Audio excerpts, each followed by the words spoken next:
Di kawasan elit berpagar Anaqua Spring Ranch, San Antonio, Texas, berdiri deretan rumah mewah bernilai jutaan dolar. Kompleks ini dijaga petugas keamanan selama 24 jam dan dipantau kamera pengawas di hampir setiap sudut. Banyak orang rela membayar mahal untuk tinggal di sana karena menganggapnya sebagai salah satu lingkungan paling aman di Texas. Namun, pada 10 Januari 2019, sekitar pukul 9 pagi, ketenangan kawasan itu mendadak berubah. Pusat layanan darurat menerima panggilan dari pemilik salah satu rumah mewah. Dengan suara panik, pria itu mengatakan bahwa kekasihnya baru saja menembak dua putrinya sebelum mengakhiri hidupnya sendiri. Polisi segera menuju lokasi. Di halaman depan rumah, mereka menemukan sang pemilik rumah, Charlie Wheeler, berdiri sambil menutupi wajahnya dengan kedua tangan seolah diliputi kesedihan. Namun ada satu hal yang langsung menarik perhatian para petugas. Meski tampak berduka, wajah Charlie sama sekali tidak menunjukkan air mata. Di lantai 2 rumah itu, penyidik menemukan jasad Nicole Olson, 37 tahun, bersama dua putrinya, Alexa Montes, 16 tahun, dan London Bribieskas, 10 tahun. Di samping tubuh Nicole tergeletak sebuah pistol. Sekilas semuanya tampak sesuai dengan cerita Charlie, tetapi ada satu kejanggalan besar. Senjata itu bukan milik Nicole, melainkan milik Charlie sendiri. Tak lama kemudian, muncul petunjuk lain yang membuat penyidik mulai meragukan penjelasan awal tersebut. Layar ponsel Nicole tiba-tiba menyala. Sebuah pesan dari rekan kerjanya di salon baru saja masuk. "Klienmu sudah datang." Pesan sederhana itu memunculkan pertanyaan penting. Jika Nicole memang berniat membunuh kedua anaknya lalu bunuh diri pagi itu, mengapa ia masih menjadwalkan pekerjaan dan menerima janji temu dengan klien? Bagaimana kisah lengkapnya? Sebelumnya silahkan subscribe dulu channel ini serta nyalakan loncengnya untuk mengetahui kasus-kasus kriminal yang terjadi di berbagai negara. Nicole Olson lahir pada tahun 1981. Sejak kecil hidupnya dipenuhi kehilangan. Ayahnya meninggal akibat overdosis pada tahun 1988, disusul ibunya yang wafat karena penyakit jantung pada 2001. Keadaan memaksanya tumbuh dewasa lebih cepat. Di usia 15 tahun, Nicole melahirkan putra pertamanya, Skylar Nobles. Ia menjalani 2 pernikahan yang berakhir dengan perceraian. Pernikahan pertamanya dengan James Nobles II menghasilkan seorang putra. Setelah itu, ia menjalin hubungan dengan Carlos Montes, ayah dari putri sulungnya Alexa. Beberapa tahun kemudian, dari hubungannya dengan Hector Bribieskas, lahirlah putri bungsunya, London. Kehidupan Nicole tidak pernah mudah. Ia sempat terlilit tunggakan nafkah anak yang mencapai sekitar $24.000. Demi memenuhi kebutuhan keluarga, ia menerima berbagai pekerjaan, termasuk menjadi kasir di sebuah restoran Meksiko, di mana sebagian gajinya langsung dipotong untuk membayar hutang tersebut. Akhirnya, Nicole menempuh pendidikan sebagai penata rambut profesional. Selama hampir 10 tahun, ia bekerja di salon by Jesse, sering mengambil shift ganda demi menghidupi ketiga anaknya. Semua yang dimilikinya diperoleh melalui kerja keras dan tekad untuk terus bertahan. Sementara itu, kehidupan Charlie Wheeler berjalan sangat berbeda. Lahir pada tahun 1986 di keluarga kaya di Fredericksburg, Texas, Charlie tumbuh dengan segala kemewahan. Keluarganya memiliki peternakan luas dan memperoleh kekayaan dari bisnis yang berkaitan dengan industri minyak. Charlie sempat kuliah tetapi keluar pada tahun pertama. Ia lalu mengikuti jejak ayahnya di dunia rodeo profesional sebelum mendirikan perusahaan keamanan yang melayani industri minyak. Kesuksesan bisnis membuatnya menjadi milioner di usia muda. Namun catatan hukumnya juga cukup panjang. Ia pernah ditangkap karena mabuk di tempat umum, terlibat kasus mengemudi dalam keadaan mabuk, hingga beberapa kali membuat keributan di hotel. Meski begitu, sebagian besar kasus tersebut berakhir dengan dakwaan yang dibatalkan, diperingan, atau hanya dikenai denda ringan. Selama bertahun-tahun, Charlie tampak berkali-kali lolos dari konsekuensi hukum. Pada tahun 2016, jalan hidup Charlie dan Nicole akhirnya bertemu.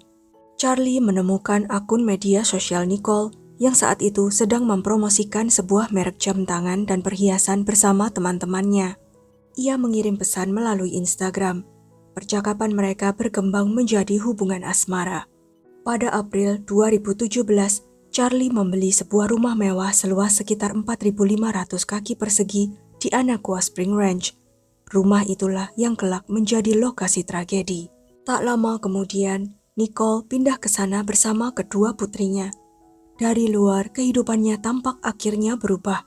Charlie bahkan menawarkan agar Nicole berhenti bekerja dan hidup dari penghasilannya. Namun Nicole menolak. Ia tetap bekerja di salon dan mempertahankan penghasilannya sendiri. Keputusan itu menunjukkan bahwa ia tidak ingin sepenuhnya bergantung pada siapapun meski hidup di tengah kemewahan. Sayangnya, tanda-tanda masalah mulai muncul tak lama kemudian. Dalam sebuah sesi pemotretan, teman dekatnya, Vanessa, melihat memar yang cukup jelas di bawah mata Nicole. Saat ditanya, Nicole hanya berkata bahwa ia baru saja bertengkar dengan Charlie, lalu segera mengalihkan pembicaraan.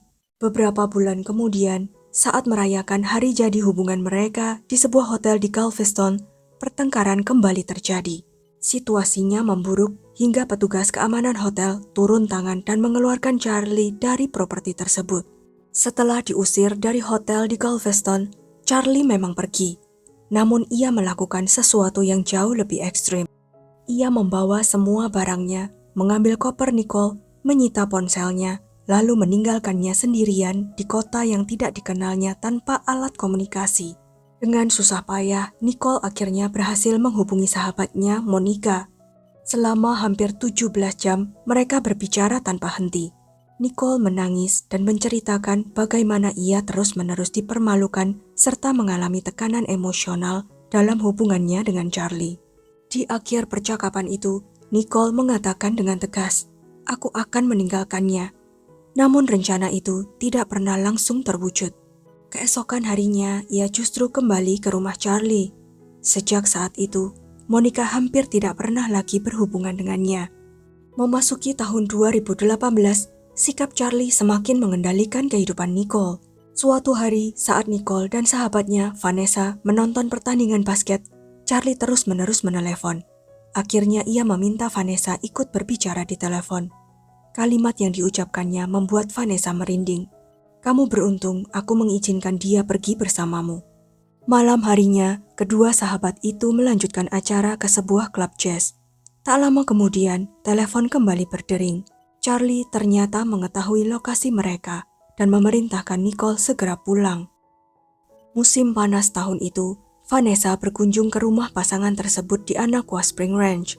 Menurut Vanessa, Charlie selalu marah pada Nicole dan kedua anaknya karena hal-hal yang sepele. Caranya mempermalukan Nicole di depan orang lain membuat Vanessa merasa sangat tidak nyaman. Suasana rumah menjadi begitu mencekam hingga Vanessa memutuskan pulang hanya 2 jam setelah tiba. Itulah kunjungan terakhir Vanessa ke rumah tersebut. Seiring waktu, Nicole semakin terisolasi. Di luar bekerja, ia jarang meninggalkan kompleks perumahan tanpa sepengetahuan atau persetujuan Charlie. Sepanjang tahun 2018, ketegangan di dalam rumah terus meningkat. Apa yang sebenarnya terjadi di balik pintu rumah itu tidak pernah diketahui secara pasti. Namun catatan kepolisian menunjukkan bahwa dalam kurun waktu sekitar 1 tahun, polisi 4 kali dipanggil ke alamat tersebut. Di sisi lain, Nicole mulai menarik diri dari lingkungan sosialnya. Tanpa diketahui banyak orang, ia diam-diam mulai menyusun rencana untuk pergi. Sekitar sebulan sebelum tragedi terjadi, Nicole aktif mencari apartemen baru. Ia mengunjungi beberapa lokasi, membandingkan pilihan, dan mencari tempat yang cocok untuk dirinya serta kedua putrinya. Kemudian datanglah 9 Januari 2019, hari yang menjadi pusat seluruh misteri. Pagi itu, Nicole membuka email dan menerima kabar baik dari pengelola sebuah apartemen.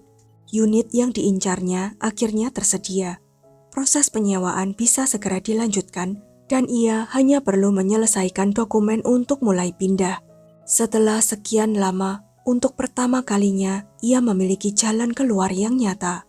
Sepanjang hari, Nicole menjalani aktivitas seperti biasa. Ia mengkonfirmasi jadwal dengan seorang pelanggan salon untuk keesokan harinya, lalu berdiskusi dengan rekan kerjanya mengenai jadwal kerja dan rencana beberapa hari ke depan. Sekitar pukul 21 malam, Hector Bribieskas, ayah London, menelepon untuk membahas sebuah acara audisi yang akan berlangsung keesokan harinya. London sangat antusias karena ingin mengikuti seleksi tersebut. Setelah berdiskusi, Nicole dan Hector sepakat bahwa mungkin lebih baik menunggu kesempatan lain. Setelah itu, London sendiri mengambil telepon dan berbincang dengan gembira bersama ayahnya. Malam itu, suasana rumah awalnya tampak normal. Nicole masih sempat bertukar pesan dengan Vanessa dan beberapa temannya. Tidak ada yang melihat tanda-tanda kepanikan ataupun keputusasaan. Namun larut malam, Charlie pulang ke rumah. Menurut keterangannya sendiri, saat itulah terjadi pertengkaran hebat antara dirinya dan Nicole. Charlie kemudian meninggalkan rumah dan mengemudi keluar dari kompleks Anaqua Spring Ranch. Ia mengaku hendak menginap di rumah seorang teman. Disinilah penyelidikan mulai menemukan banyak pertanyaan. Anehnya, setelah keluar kompleks, Charlie tidak langsung menuju rumah temannya. Sebaliknya, ia justru mulai mencari nomor telepon saudara laki-laki Nicole di ponselnya. Sejak saat itu, rangkaian kejadian aneh mulai terungkap. Rekaman kamera keamanan memang menunjukkan mobil Charlie keluar dari kawasan perumahan malam itu. Namun setelah itu, penyidik lebih banyak mengandalkan bukti digital. Dari sinilah, kisah malam terakhir itu mulai berubah menjadi jauh lebih rumit daripada yang diceritakan Charlie kepada polisi. Setelah meninggalkan rumah, Charlie tidak langsung beristirahat di rumah temannya. Sebaliknya, ia terus mengirim pesan kepada Nicole, kedua putrinya, dan saudara laki-laki Nicole, Justin Olsen. Isi pesannya hampir selalu sama. Ia mengaku sangat khawatir dengan kondisi emosional Nicole setelah pertengkaran mereka. Anehnya, jika Charlie benar-benar yakin kekasihnya sedang mengalami krisis emosional dan kedua anaknya masih berada di dalam rumah, mengapa ia hanya mengirim pesan? Mengapa ia tidak segera kembali ke rumah atau menghubungi layanan darurat untuk meminta pemeriksaan kesejahteraan? Yang terjadi justru sebaliknya. Charlie terus membangun jejak digital yang menunjukkan seolah-olah ia sedang mengkhawatirkan Nicole. Lalu muncul satu pesan yang kemudian menjadi perhatian penyidik. Dari ponsel Alexa, terkirim pesan kepada Charlie yang berbunyi, "Apa kamu ada di sini?"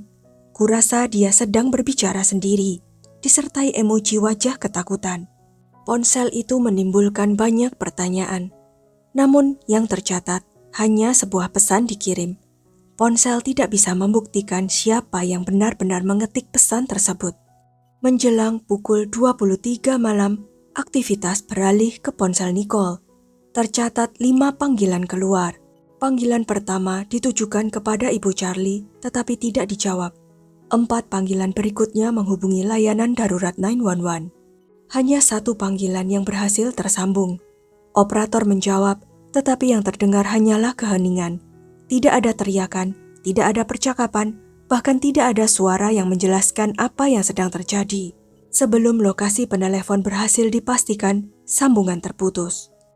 Keesokan paginya, 10 Januari 2019, sekitar pukul 7:30 pagi, Charlie kembali menghubungi Justin Olsen. Pesannya berbunyi, "Apa kamu sudah mendengar kabar darinya? Perlukah aku menelepon polisi?" Sekitar 1,5 jam kemudian, setelah pukul 9 pagi, Charlie kembali ke rumah di Anaqua Spring Ranch. Setelah masuk ke dalam rumah, ia menelepon polisi. Panggilan itulah yang memulai seluruh penyelidikan. Rekaman kamera keamanan membuktikan bahwa mobil Charlie memang keluar dari kompleks pada malam sebelumnya. Sementara itu, data ponsel membentuk kronologi digital yang tampak sangat rapi. Kini, tugas penyidik adalah mencocokkan semua data tersebut dengan bukti fisik di dalam rumah. Setelah olah TKP selesai, kasus ini resmi ditangani penyidik Bexar County Sheriff's Office. Sheriff menyatakan bahwa Charlie Wheeler berstatus person of interest, yaitu seseorang yang menjadi fokus penyelidikan tetapi belum didakwa melakukan kejahatan. Di sisi lain, kantor pemeriksa medis dengan cepat menyampaikan kesimpulan awal. Menurut hasil resminya, Alexa dan London meninggal akibat pembunuhan, sedangkan kematian Nicole dinyatakan sebagai bunuh diri. Dengan kata lain, penyelidik menyimpulkan bahwa Nicole menembak kedua putrinya sebelum mengakhiri hidupnya sendiri. Dalam kasus penembakan, salah satu pemeriksaan forensik yang penting adalah uji residu tembakan untuk mengetahui apakah seseorang baru saja menembakkan senjata. Apakah pemeriksaan itu dilakukan pada tangan Nicole? Apakah Charlie juga menjalani pemeriksaan serupa ketika kembali ke rumah keesokan paginya? Hingga kini, hasil pemeriksaan tersebut tidak pernah dipublikasikan kepada masyarakat. Yang diketahui hanyalah bahwa pistol yang ditemukan di lokasi memang terdaftar atas nama Charlie Wheeler. Senjata itu biasanya disimpan di meja samping tempat tidurnya, dan menurut beberapa laporan sering diletakkan tanpa pengaman aktif. Sikap Charlie setelah tragedi juga menjadi sorotan. Alih-alih terus bekerja sama dengan penyidik, ia segera menunjuk tim pengacara dan membatasi komunikasi dengan pihak kepolisian. Yang juga dipertanyakan adalah hubungannya dengan keluarga para korban. Padahal hanya beberapa jam sebelumnya, ia terus mengirim pesan yang menunjukkan kekhawatirannya terhadap Nicole. Namun setelah tragedi terjadi, ia sama sekali tidak menghubungi Carlos Montes maupun Hector Bribiescas, ayah Alexa dan London, untuk menyampaikan bela sungkawa. Seiring berjalannya waktu, akses terhadap dokumen penyelidikan semakin terbatas. Informasi baru hampir tidak pernah muncul, sementara status Charlie tetap sebagai person of interest tanpa pernah berkembang menjadi dakwaan atau dinyatakan bersih secara resmi. Jika semua jejak digital malam itu dipadukan dengan kondisi di dalam rumah, muncul sebuah gambaran yang menarik. Malam 9 Januari, Charlie pulang ke rumah ketika Nicole baru saja memperoleh kepastian bahwa apartemen yang diincarnya siap disewa. Ia akhirnya memiliki kesempatan nyata untuk pergi, hidup mandiri, dan tidak lagi bergantung pada Charlie. Kemudian terjadi pertengkaran hebat. Bagi seseorang yang selama bertahun-tahun terbiasa menyelesaikan berbagai persoalan dengan kekuasaan, koneksi, dan kekayaan, penolakan seperti itu bisa menjadi perubahan besar. Pertengkaran malam itu diduga semakin memanas. Pada suatu titik terdengar suara tembakan. Ketika polisi tiba keesokan paginya, mereka menemukan jasad Nicole Olson, Alexa Montes, dan London Bribiescas berada di lantai 2 rumah, dengan posisi yang tidak berjauhan. Sejak awal, kondisi TKP memunculkan berbagai pertanyaan. Jika Charlie benar-benar meninggalkan rumah karena khawatir Nicole sedang mengalami gangguan emosional, sementara kedua anak masih berada di dalam rumah, mengapa ia meninggalkan pistol yang sudah terisi peluru di rumah? Sebagian pihak berpendapat bahwa seseorang yang benar-benar khawatir biasanya akan membawa senjata tersebut atau setidaknya mengamankannya agar tidak mudah diakses. Pertanyaan lain muncul dari pesan yang dikirim melalui ponsel Alexa. Siapa yang sebenarnya mengetik pesan itu? Selain itu, jika Alexa benar-benar ketakutan, mengapa ketiga korban akhirnya ditemukan berada di area yang berdekatan tanpa tanda yang jelas bahwa mereka sempat berusaha melarikan diri? Semua itu masih menjadi bahan perdebatan. Hal yang sama berlaku pada 4 panggilan ke nomor darurat 911 dari ponsel Nicole. Apakah panggilan-panggilan itu merupakan upaya terakhir seseorang yang sedang meminta pertolongan, atau ada penjelasan lain? Rekaman kamera keamanan menunjukkan bahwa mobil Charlie memang keluar dari kompleks pada malam sebelumnya dan kembali keesokan paginya. Rangkaian kronologi ini menjadi salah satu alasan mengapa kasus ini terus diperdebatkan. Pada tahun 2020, ayah Alexa, Carlos Montes, dan ayah London, Hector Bribiescas, mengajukan gugatan perdata terhadap Charlie Wheeler. Mereka tidak mengajukan gugatan bahwa Charlie melakukan pembunuhan secara langsung, tetapi menilai kelalaiannya telah berkontribusi terhadap kematian kedua putri mereka. Namun hingga kini, pihak berwenang tidak pernah memberikan penjelasan tambahan mengenai hal tersebut. Karena merasa penyelidikan berjalan lambat, keluarga korban kemudian meminta bantuan Project Cold Case, organisasi nirlaba yang membantu keluarga korban dalam meninjau kembali kasus-kasus yang belum terselesaikan. Namun tidak ada perkembangan besar yang diumumkan ke publik. Bertahun-tahun telah berlalu. Kasus yang merenggut nyawa 3 orang di sebuah kompleks perumahan dengan keamanan tinggi itu hingga kini masih menyisakan banyak tanda tanya. Kesimpulan resmi dari Medical Examiner tetap menyatakan bahwa Nicole Olsen menembak kedua putrinya sebelum mengakhiri hidupnya sendiri.